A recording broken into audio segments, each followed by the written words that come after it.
Ja austatud peapiiskop, piiskopid, kõik üldise preesterluse sisse ordineeritud koguduste kaaskristlased. Ja sellisena siis ma ka tervitan ja adresseerin kõiki, kes siin on selle üldise preesterluse põhipinna pealt. See on minu üks esimesi piibelliku sissejuhatuse põhimõtteid. Ise olen Tallinnast Usuteaduse instituudist töötanud seal suure hulga aega piibliteaduste õppejõuna.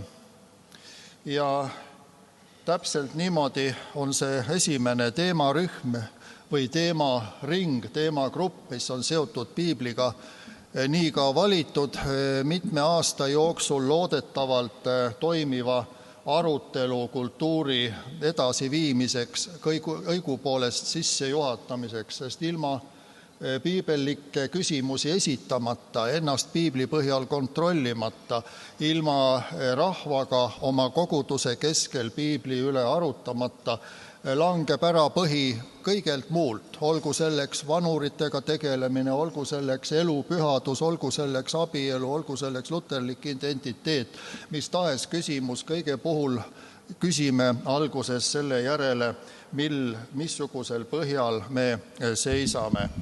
Ja oma selle alustava mõttevahetuse pealkirja olengi pannud siia kolmeosalisena: piibli autoriteet, tõlgendamine, rakendamine. Võib-olla on see järjekord ka päris õige selles mõttes, et autoriteedi enda küsimus on esimesena sellepärast, et sellest otsusest ja sellest lahendusest oleneb see, kuidas me järgmistele küsimustele sisse vaatame. Autoriteedi küsimus. Piiblit vaatleme siis nii ajaloolasena ja ajaloolisena kui ka selles samas keskkonnas vaimulikuna.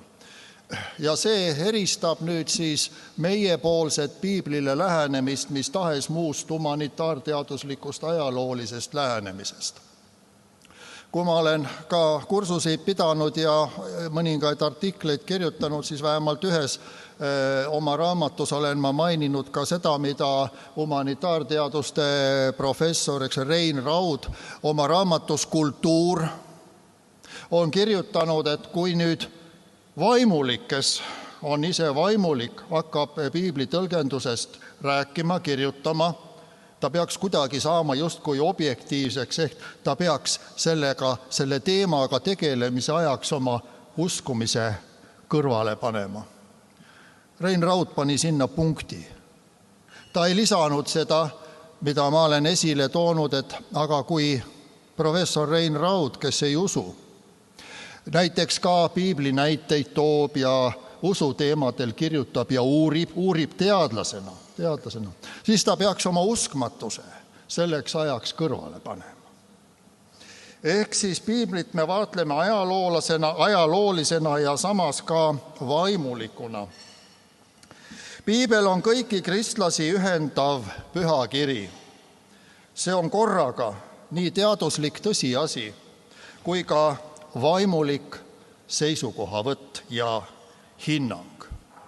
Kõike, mida me teeme, peaaegu kõike märkamatult, meid saadab meie hinnanguline perspektiiv. Piibli kujunemislugu on ise ka tõlgenduslugu. Kui Vana Testament on 1000 aasta jooksul kujunenud, saanud selle lõpliku kuju, nagu meie seda tunneme, nagu me seda piibli kaante vahelt vaatame, selle taga on 1000-aastane pikem tõlgenduslugu ja kujunemislugu, kui on meie Eesti rahva tõendatud ja kirja pandud ajalugu. Jätkub Uue Testamendi tõlgenduslugu. Ja piibli tõlkimine algkeeltest rahvuskeeltesse on ka ise üks jätkuv tõlgendusprotsess, sellepärast et igasugune tõlkimine on ka kogu aeg tõlgendamine. Eesti keeles on see päris hästi võrreldav. Mitte kõikides keeltes ei ole see nõnda. et millest me alustame, kuidas me millegi peale vaatame, see on tõlgendamine. Toon näite, meil kõigil on kerge tuua näiteid igapäevasest elust, sellest meediast, sellest ideoloogiast ja poliitikast, mis meie ümber on. Et võetakse pikast tsitaadist üks väike lõik. See lõik ise on valikuline alati. Demagoogiliselt seda lõiku saab esitada kui ainsat asja. Saab esitada ka niimoodi, et see jätab mulje, et see on objektiivne, et see ongi nii. Ja siis antakse sellele omapoolne hinnang või omapoolne tõlgendus. Sellega me oleme kõik kokku puutunud. Piiblis ilmsiks saav lunastussõnum on küll üks, kuid seda sõnastatakse erinevates kirjakohtades mitut moodi. Iga kristlane ja iga kogudus loevad ja tõlgendavad ka neid kirjakohti ja vastuseid ikka uues isiklikus, kogukondlikus, selles kontekstis, kuhu kuulub ta oma perekonnaga, kuhu kuulub ta oma külaga ja kuhu kuulub ta oma kogudusega, kogukond.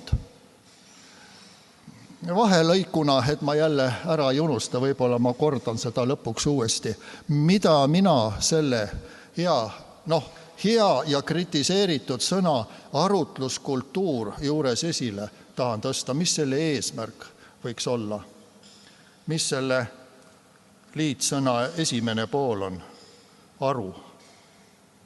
Aru, arukus, arutlus, aruandmine Jumala ees, kaasinimeste ees ja kultuur.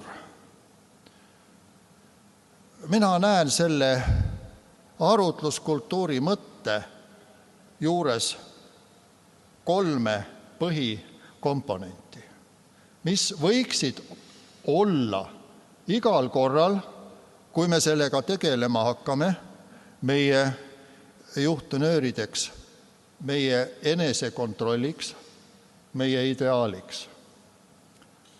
Jumala kartus, akadeemiline pädevus, ligimesest lugupidamine. Jumala kartus, esimene kriteerium, akadeemiline pädevus, ligimesest lugupidamine.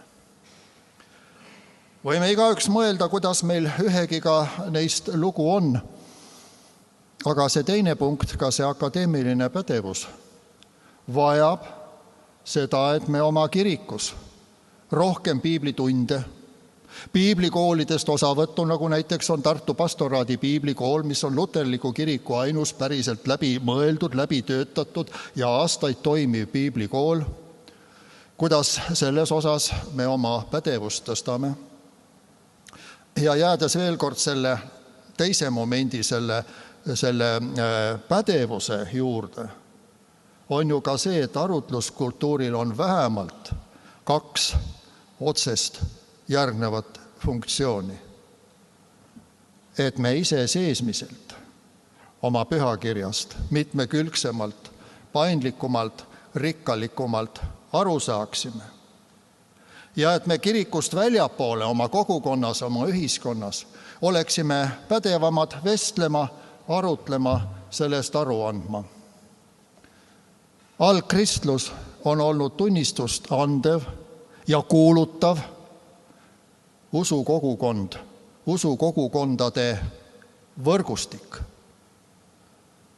Kui vaadata piibli kaarte, neid, mis on nende uute piibliseltsi piiblite taga, mis on peale aastat 1997, ja vaadata, et 50. aastatel see Pauluse reiside võrgustik katab 1000 kilomeetreid. See oli inimeste suhete, ülesehitavate ja vaimustavate hoiakute poolt rajatud püha internet ümber Vahemere. Suuremad kogudused olid nagu serverid. Pühakirja lugemine on alati tõlgendamine nii üksi perekonnas kui koguduses ja kogukonnas. Seega tuleb omakorda tegeleda sellega, kuidas nimelt tõlgendatakse.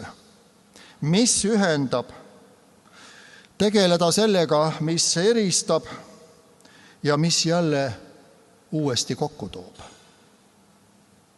Mis peame teadlikud olema, mis eristab, mis põhjusel eristab, mis huvides eristab, kui põhjendatult eristab.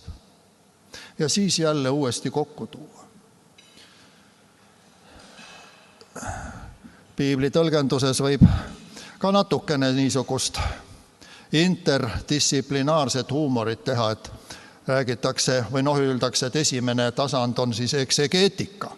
On väga hea praegu, et siin neid termineid saab rääkida ka inimestele, kes ei ole otseselt kõrgema usuteadusliku haridusega. Keegi on küsinud, et üks arst küsis mult, et mis on eksegeetika. Ma ütlesin, et see on alguses piibli tekstide lühikeste lõikude, sest väga pikalt ei saa ega jõua teha, väga põhjalik lahti harutamine algkeele, tausta, ümbruskonna, oma selle sotsiaalse keskkonna osas. Mõni lõik, sellega võib pikka aega tegeleda, see on nagu kirurgia. Aga iga õnnestuv operatsioon peab lõppema kokkuõmblemisega. Ja siis tuleks see hermeneutiline rakendus ja siis tuleks see tasand, mida me võime nimetada minu puhul, kus ma nagu rohkem olen keskendunud Uuele Testamendile, on siis Uue Testamendi piibellik teoloogia. Biblical Theology of the New Testament. Ükskord ma puutusin kokku ühe inimesega ka, kes nagu imestunult küsis, et mis asja, et Uue Testamendi piibellik teoloogia, mis see on? Ja et me vaatame sellisel kombel, et Uue Testamendi omaaegsed, need kuulutajad, kes seal suuliselt kuulutasid omal ajal, ja need kirjapanijad, kelle kirja pandud tekstid on meile praegu aluseks, nemad arvestasid, nemad ise tundsid kõigepealt. Ja teiseks nad arvestasid, et suur osa neid, kellele nad kõnelevad ja kellele nad kirjutavad, on kodus selles Iisraeli rahva õndsusloolises pärimuses, selles pikas koos Jumalaga kõndimises. Ja sellepärast ka see, mis on Uue Testamendi juures, me loeme ja paljust aru ei saa lõpuni aru, mina ka ei saa. Keegi ei saa. Et see kõik arvestab selle pika ühise teekonnaga. Ja see on see moment, mida ma tahan ka praegu rõhutada, et selle ühtsuse tahtlik ehitamine nendes asjades, mida me oleme jõudnud detailsemalt pieteeditundega Jumala sõna ees ja austusega oma kaaskristlaste ees uuesti läbi mõelda. Nii mõned mõtted, printsiibid veel. Vaatan, et kell on päris ilusti, läheb edasi. Ka meie jaoks pühakiri on siis ülim õpetuslik norm. See norm, mille alusel me normeerime oma usutunnistuslikke tõlgendusi ja arusaamu. Ja omakorda pühakiri teiseks on piisav ja selge õndsust puudutavates küsimustes. Need on need asjad, mida me eeldame, et me oma tõlgenduses ja tõlgenduste rakendamises ja vastuste otsimises nendele tänapäeva küsimustele, mis meie ümber on, et me nendest lähtume. Meie ümber on küsimused, milledele meil otsesõnu ja otserida, misi näpuga järge vedades ei ole otsest piibli vastust, aga kaudsed printsiibid ja põhimõtted, millede abil neid lahendada. Näiteks, kui meil on, tänane see arutlus ei saa minna detailidesse, võib-olla pärast paneelis läheb, ma ei tea. Et me ei saa detailidesse minna, ma isegi ei võtnud praegu piibliraamatut siia ette, sellepärast et aeg hakkab vist varsti läbi saama. See kõik oleks järgnevate võimalike niisuguste koolituste, ma tahan ka sellest koolituse võimalusest ju rääkida, et see, mida Usuteaduse Instituut saab pakkuda Eesti kirikule, Eesti kiriku liikmeskonnale, on rohkem kui see, et ainult vaimulikele täienduskoolitust saab ka piibliõpetust teha sellisel juhul paljudele koguduste liikmetele, kui selleks saab küpseks hulk inimesi, kes seda soovivad, kes seda väljendavad ja siis saab vastavalt teha sellise kava, kuidas seda läbi viia. Kolmandaks, et Kristus on pühakirja kese ja sellest lähtub ka piibli tõlgendus.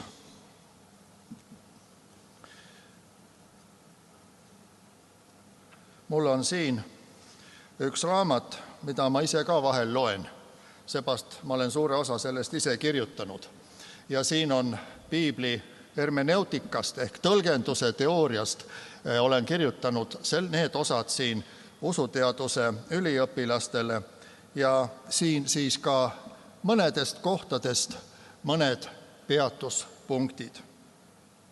Esmalt eeldab piibli tõlgendamine selle algkeelte tundmist, kuna tõlgendamine algab algtekstidest, jätkub kirjandusloo, vormiloo, traditsiooniloo ja järjestikuste redaktsioonide analüüsimisega. Teiseks eeldab see meil oskust ära tunda kirjanduslikke vorme, kujundeid, väljendeid, mille kohta üks või teine ütlus omal ajal käis. Ja kolmandaks avaldab tõlgendamisele mõju see, kuivõrd lugeja tajub tekstide sünni ajastu kultuuri selle esemelises, kirjanduslikus, sotsiaalses, usulises ja majanduslikus mõttes ja vormis.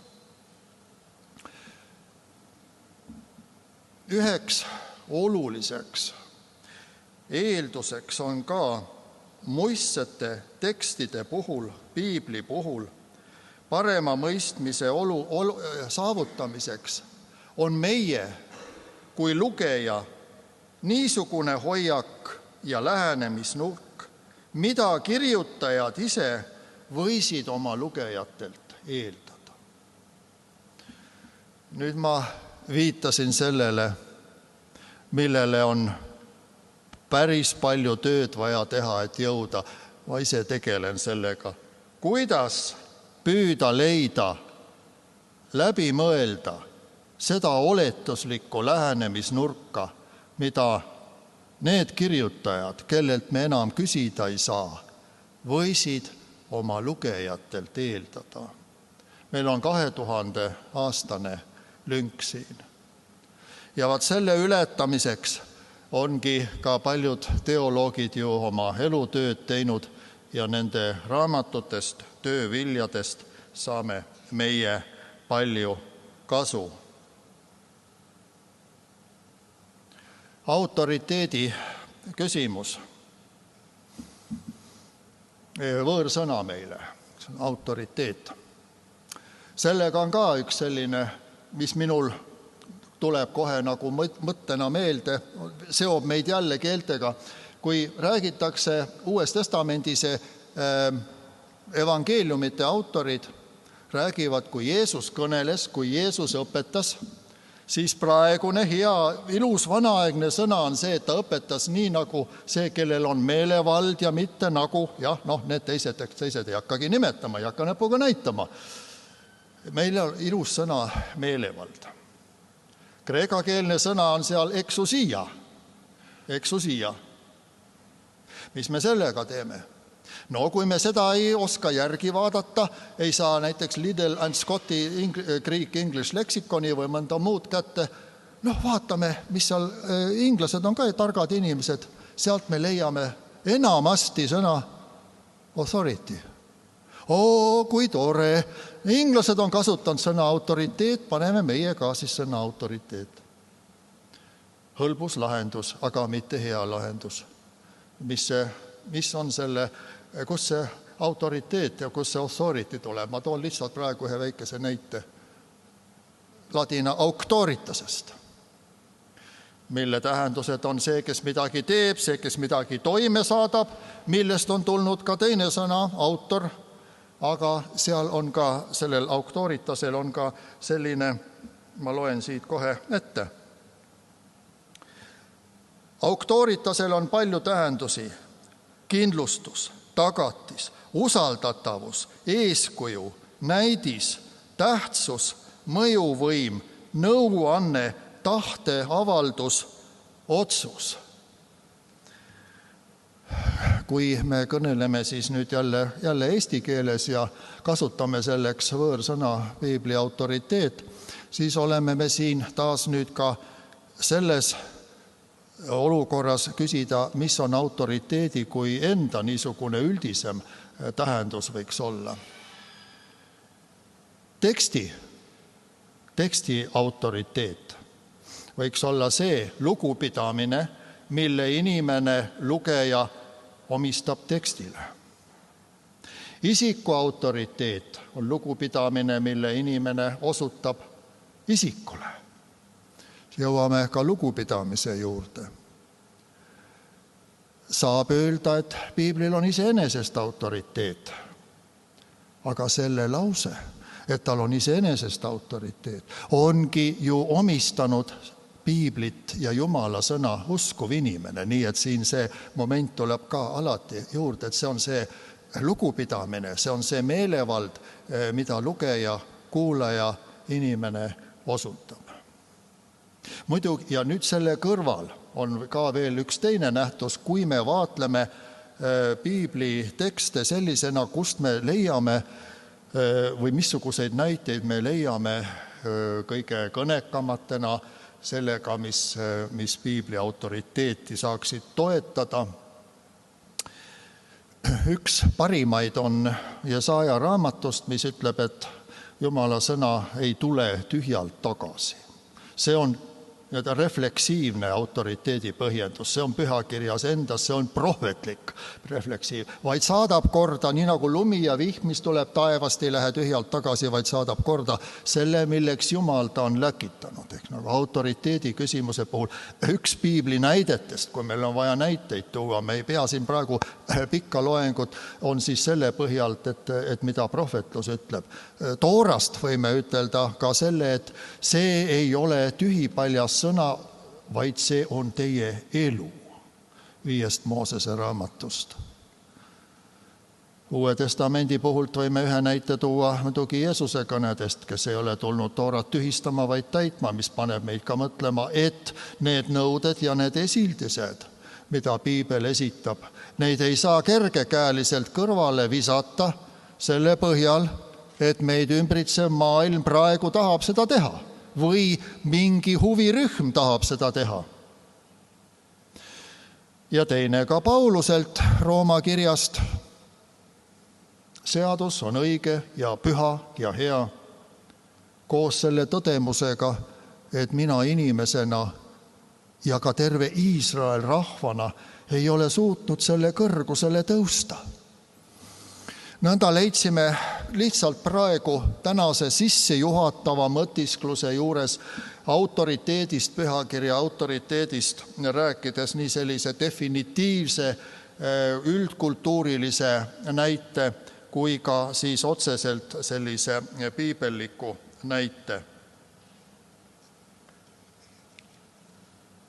Ehk siis teksti autoriteet on lugeja lugupidamine antud teksti vastu.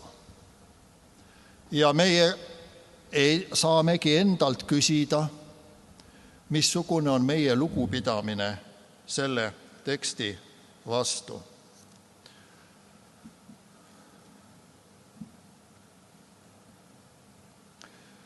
Kui me ka, ütleme, sellisest pühakirja vaatlusest kõneleme, mis on seotud sõnaga inspiratsioon. Siin on ka huvitav nagu see erinevus, et meie kui küsida, mis on inspiratsioon, kunstnik võtab ühtlemoodi ja helilooja natukene teistmoodi, aga sellest ladina mõtlemise põhjast on see justkui see on nagu sissehingamine, inspiro. Spiro on hingan, ma hingan sisse. See on natukene selline inimese kesksem. Aga pühakirjas ei ole ühtegi kohta algselt ladina keeles kirjutatud. Me räägime siis, kreeka keelest Uue Testamendi kirjana. Ja mida moodi seal öeldakse Timoteose kirjas? Pasagrafe teopneustos. Kõik kiri on Jumalast puhutud. Teine suund. Vahetame keelt ja me saame teistsuguse alglähte. Ärme võta ladina tõlget, ärme võtame neid asju, mis omakorda on sekundaarsed, mis lähevad üks samm kaugemal, mis on juba esmakordne tõlgendus. Ärme võta aluseks neid, mis on tõlgendus või tõlgenduse tõlgendus. Ja kui kogu kiri on Jumalast puhutud, siis viib see meil ka selle inspiratsiooni mõtte selles suunda, et me hakkame mõtlema, mis on Jumalast lähtunud ja Jumalast puhutud. Ja sellepärast võibki öelda, et selle inspiratsiooni mõiste juures on üks väärt arusaam just selle tüübiline, et vaadata pühakirja kujunemist sellisena, et see on muidugi väga pika aja jooksul, väga paljude Jumalaga kõndinud inimeste kogemus ja väga paljude kogemuste talletus ja kontrollitud talletus ja selles mõttes kontrollitud talletus, et järgnevad sugupõlved usaldades pühakirja, ma räägin siit, ma hõlman kogu Iisraeli praegu sellesse pikka jadasse. Et kogu selle pika jada puhul tuleb välja kogukondlikkus, tuleb välja, jälle ladina sõna kollektiivsus, aga lähme sellest ära, tuleme jälle selle Eesti kogukonna juurde tagasi, tuleb välja ühtsus. Ja nii on ka selle piibli töötamisega, koos lugedes oma ligimest usaldades, erinevustes usaldades, julge olles, mitte kartes, mitte algusest peale sellist hoiakut võttes, et kui kusagil on mingi häälte enamus, olgu see või mõni naaberkirik, et me siis ei hakka selle järgi tegema. Ei saa sellisest printsiibist lähtuda, nagu mõnikord ka see meedia teadlikult teeb niimoodi, et aga seal on juba nii tehtud, millal teie nii teete. Miks meie peaksime nii tegema, tuleb vahel austada ja esimesel hetkel mõelda, kas see on õige või mitte. Ma olen kunagi ühele keskkooli vaidlusõpetajale Katrin Aavale, kui ta kirjutas gümnaasiumi õpikud vestluskunstist ja väitluskunstist, andnud ühe lause, selle eestikeelse variandi, mida ma kunagi 15-18 aastat tagasi Inglismaal ühel konverentsil kuulsin. Tookord oli Gibraltari piiskop Hind. Gibraltar on kõige suurem piiskopkond, see ulatus Gibraltarist kuni Vahemereni välja ja ta ütles, et truth is not determined by a majority vote. Tõde ei selgitata enamushääletuse teel. Ja see olgu ka meile nendes olukordades selliseks seesmiseks orientiiriks, et meie ei lähtu sellest, et kui kuskil 3 või 4 või keegi rohkemat on midagi teisiti otsustanud, et me siis hakkame mõtlema, kuidas me seda endale kohaldame. Iisraeli näide, Iisrael oli see, kes ei pidanud olema nii nagu teised rahvad. Aga kui teistel rahvastel mõni asi on õige, siis tasub seda õppida.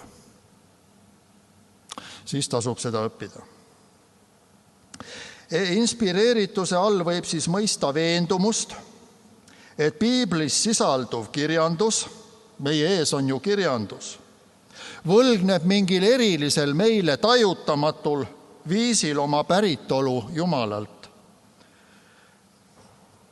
Ja võlgneb oma päritolu ka sellele imelisele sündmuste jadale ajaloos, mille põhjal piibel on kujunenud.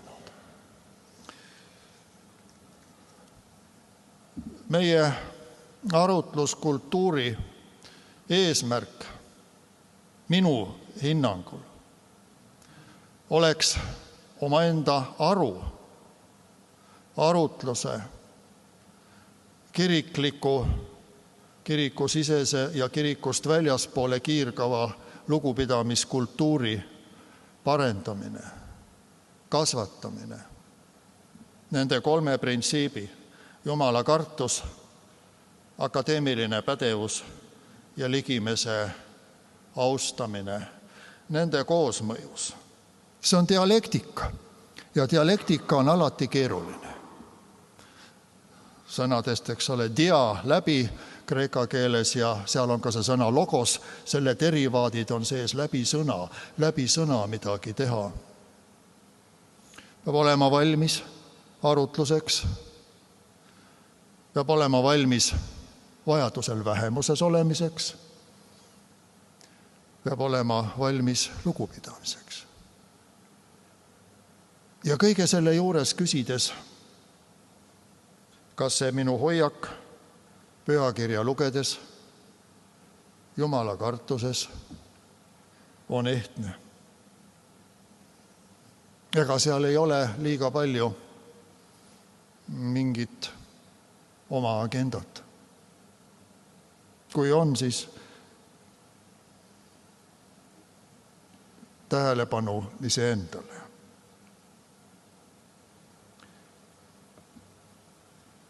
Ja leidsin ühe hea lause veel siit oma raamatust.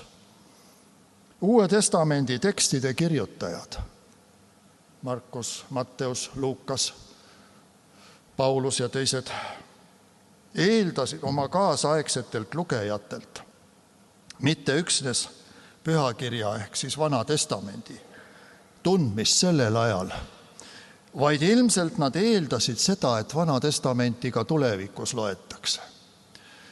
Ja see toob meid ka jälle selle mitte kerge, aga sageli lihtsustatud küsimuse juurde seaduse ja evangeeliumi vahekorrast, kus mõlemad minu hinnangul sisalduvad mõlemas testamendis. Evangeelium sisaldub Vanas testamendis ja seadus sisaldub ka Uues testamendis. Ja lõpupoole siis ka veel see, mida ikka tuuakse olulisena ka ära, et mis on nagu tõeliselt oluline, tõeliselt ka selline, kui meil lühidalt on mingit orientiiri vaja siin, kui praegu 30 minuti jooksul on neid mõtteid ja erinevaid aspekte justkui välja käidud palju ja nad ei jää meelde, hea on, et on lindistus, sest mul on hea meel, kui seda meie arutluste linti ka laiemalt siin piiskopkonnas ja üle piiskopkonna piiride kasutatakse, et see mõtteviis oleks rohkematele kui nendele inimestele, kes me siin oleme, on ikkagi ka see, et mis ajab, mis juhib, mis viib Kristuse poole, et see on see oluline Vana Testamendi juures, see on oluline Uue Testamendi juures, et selliste mõtetega ma praegu selle 35 minutit lõpetan. Aitäh!